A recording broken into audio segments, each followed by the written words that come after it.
verdadero y eterno nombre.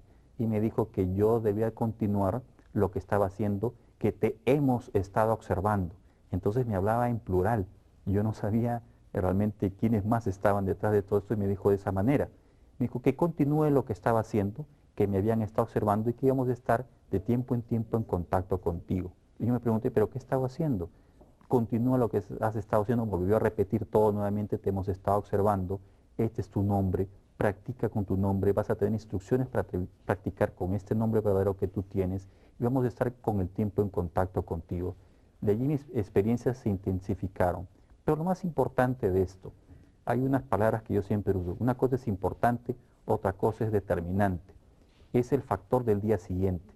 Esto quiere decir, cualquier persona, no solamente yo he escuchado personas que tienen experiencias mucho más realmente enriquecedoras y dignas de compartir que mi persona, llegamos al día siguiente a cumplir en la sociedad lo que tenemos que hacer. Claro, Somos hijos, padres. La rutina mata todo eso. La rutina mata todo eso. Y si uno regresa a su hogar y en su hogar todos son muy religiosos, digan, pueden decir, Renato, ten cuidado, has estado con el demonio, ¿no?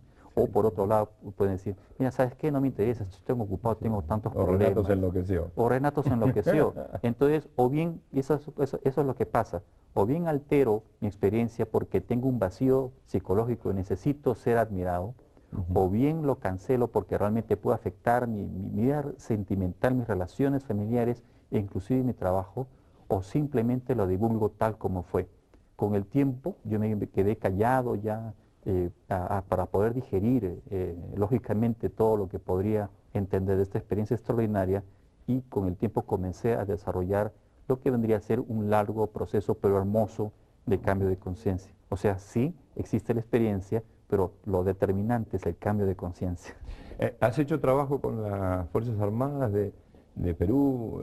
¿Has estado coordinando algunas cosas? Sí, efectivamente, tuve la oportunidad en el 2005 de invitar a este famoso periodista mexicano, Jaime Maussan, que es muy conocido en el mundo ufológico, tanto en España como en Hispanoamérica, por decirlo, a una conferencia privada en la Escuela de Guerra de la Fuerza Aérea del Perú. Tuve la oportunidad de hacerlo eso el 14 de diciembre del 2005.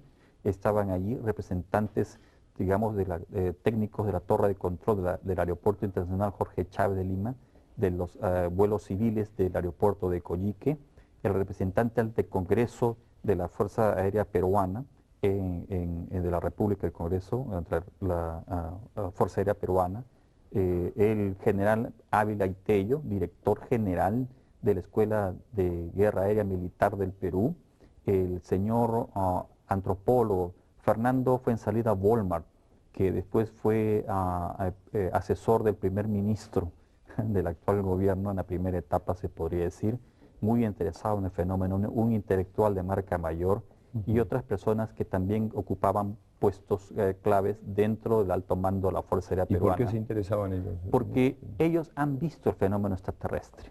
Ellos en sus viajes en el Amazonas, en distintas partes donde es difícil hacer patrullas aéreas y solamente se basan en los reportes de una que otra base que está escondida de la Fuerza Aérea Peruana y existe una intromisión de un fenómeno aéreo anómalo. Ellos jamás van a decir objeto volador no identificado. No son muy hábiles con estas palabras técnicas y todo que ellos tienen, ¿no?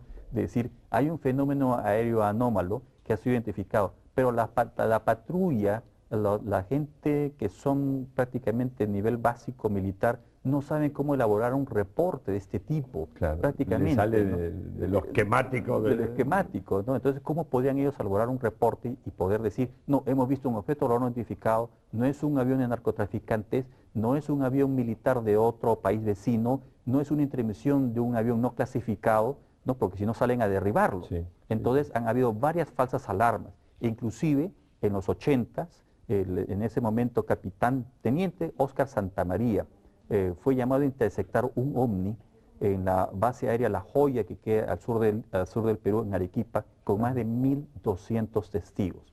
Y entre las personas que estaba el fundador de la OIFA, Oficina de Investigación de Fenómenos Aéreos Anómalos, el comandante y amigo Julio César Chamorro.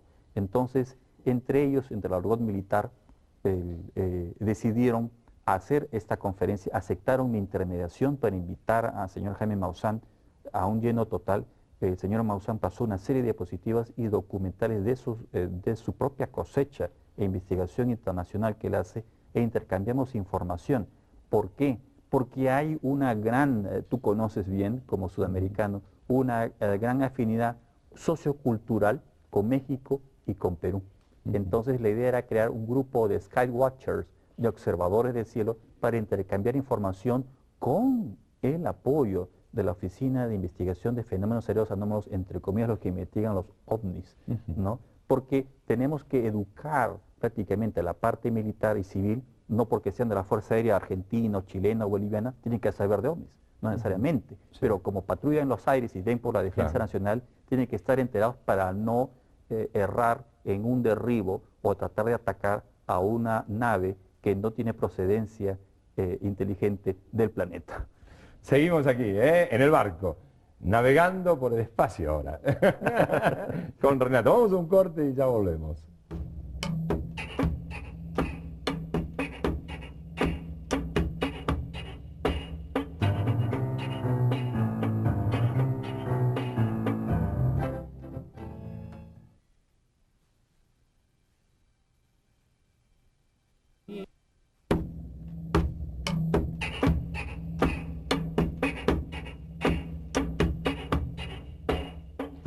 Estamos con Renato Longato, que mañana va a dar una conferencia en el Colegio Médicos Paradigma 2012. Renato, vas a hablar sobre el fenómeno OVNI, pero también vas a hablar sobre todo lo que supone el 2010 principalmente, el 2012, perdón. Bueno, ¿no? efectivamente, el fenómeno OVNI es una presencia emergente dentro de nuestra realidad. El por qué no bajan en la Casa Blanca o en París o en Moscú no se ha dado ni se va a dar, tampoco vienen a destruirnos, menos aún vienen a resolver nuestros lacerantes problemas o crear una utopía. Esto depende de nosotros. Yo califico a los extraterrestres, en el buen sentido de la palabra, como antropólogos cósmicos, en las cuales se ponen ellos en medio. Dan de hablar al escéptico, dan de hablar al creyente, sea que haya visto o no. En ese sentido, los constantes avistamientos alrededor del mundo que han sido captados, y son captados de acuerdo al avance de la tecnología como extensión de la ciencia, a través de videocámaras celulares, etcétera, y que lo podemos ver en Google o en YouTube, significa que están, mientras más te presentes, quiere decir, vamos a moldear la conciencia colectiva del ser humano, vamos a acostumbrarlos durante tiempo, a reeducarlos de que no están solos en el universo. Por lo tanto, una presencia inmediata de las inteligencias extraterrestres en algún lugar podría provocar un caos, inclusive podría provocar la caída de la bolsa de valores. Entonces, ¿para qué si eso ya lo estamos haciendo ahora nosotros? ¿No? Lo que está ocurriendo ya es parte del proceso humano de entender, tenemos que vivir en equilibrio y con respeto y tratar de tener una vida, un futuro más digno, más justo para la humanidad. Entonces, ellos están viendo cómo es el proceso y cómo lo estamos manejando. En ese sentido, tampoco vienen a hacernos daño. Ya lo hubiesen hecho hace 200 años o 300 años, no en estos momentos. Entonces, sí, la presencia es importante, pero lo que es determinante es el cambio de conciencia. Ya hemos ingresado, entre comillas, a lo que es un nuevo orden mundial. Si la civilización judeo-cristiana occidental, basada en libre comercio, está fallando, si tenemos la institución más antigua que da la pauta moral, como el Vaticano, está en la línea de fuego con una serie de escándalos que estamos viendo últimamente, si vemos que también estamos pasando los efectos del cambio climático, porque hay pues una serie de desarrollos que tenemos que ver de energía. Una de las cosas que llama la atención es que ya en noviembre del 2009, de acuerdo a diversas personalidades, hemos llegado a la máxima de meseta de producción de barriles de petróleo. No va a desaparecer, pero va a ir mermando la cantidad y la capacidad de bombeo de petróleo a nivel mundial. Esto quiere decir que si nosotros nos tratamos de hacer offshore drills, que significa ¿no? la perforación en alta mar, es altamente caro. Y ya vemos lo que está pasando en Estados Unidos, en el Golfo de México, ¿no? Hay un tremendo problema de petróleo. Entonces, ese tránsito entre buscar una energía a otra es un tránsito revolucionario. Parece que la gente no se ha dado cuenta. Esto va a haber un reajuste, va a haber algo que nos va a llamar la atención. Porque y en tenemos el plano toda una político, sociedad pensada con esa energía. Pensada y basada en esa energía. En estos momentos, como estamos en una recesión global, la gente no está consumiendo mucho. El día de mañana se resuelve, la gente va a consumir más petróleo, entonces se va a encarecer prácticamente porque estamos basados en la cadena alimenticia en transportes del campo a la ciudad. Entonces, se viene ese problema, se viene el problema del colapso del dólar, que lo están tratando de medir la mejor manera posible y no caer en un momento de gran crisis global que nos va a afectar. Estamos viendo cómo están surgiendo movimientos muy nacionalistas, muy ultrapatriotas en Estados Unidos, y es Estados Unidos, justamente aquel que tiene en su billete más popular denominación, una rica simbología esotérica, ¿no? En la cual dice Novus Ordum Seclorum, nuevo orden mundial, la pirámide de 13 niveles, con el ojo eterno que todo lo ve. Es que significa hay algo detrás de eso. Hay un plan cósmico y hay un plan terrenal, ¿no? Se podría decir de esa manera. Inclusive también nosotros estamos viendo de que el avance de las telecomunicaciones, el avance del Internet nos ayuda a poder entendernos y a conocernos más. Por otro lado, nos estamos conociendo más, por otro lado, nos estamos entendiendo más, por otro lado, las fronteras físicas prácticamente se están diluyendo y mientras más nos educamos, más nos entendemos. La emergencia de la India y de la China con la base y el apoyo de la cultura occidental va a traer nuevos cambios, porque ellos no creen en pecado y castigo del tipo bíblico, mágico, literal. Tienen otras religiones, tienen otras orientaciones y eso no se va a detener. Entonces es Estados Unidos el que tiene que ceder e incluir para poder nosotros seguir adelante, y esto va a traer un gran cambio también y un beneficio a la humanidad si lo vemos de esa manera. Entonces en ese ajuste, en ese cambio, todo apunta, todo indica que se va a dar. Inclusive sin tocar nada de las profecías o predicciones, voy a hablar el día de mañana sobre la teoría de Old Dubai, que es cuando una sociedad industrial llega al máximo del uso de su energía. Y es curioso que para ellos comience una serie del declive del consumo de energía al máximo si no lo renovamos. ¿En qué fecha?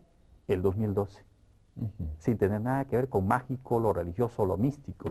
De la misma manera vamos a hablar de las revelaciones bíblicas y cómo adquieren coherencia hoy en día en este mundo moderno, Oscar. Así que los invito a todos mañana en el Colegio Médico. ¿A qué hora es? A las 3:30, el Colegio Médico en Sabana Sur. Vamos a hablar Paradigma 2012. Están todos invitados. Muy bien. Gracias, Renato. Muchas gracias a ti, Oscar. Así pasó esta noche. Siempre le traemos un tema nuevo, un tema interesante, para que usted piense, como siempre decimos, no para que piense como nosotros o como Renato, para que usted piense, ya con eso estamos salvados. Así que nos encontramos el próximo viernes, no me diga que le tengo que decir dónde, aquí, en el puerto. No me diga que también le tengo que explicar qué puerto. Aquí, en Canal 13, que más que un canal, es un sentimiento.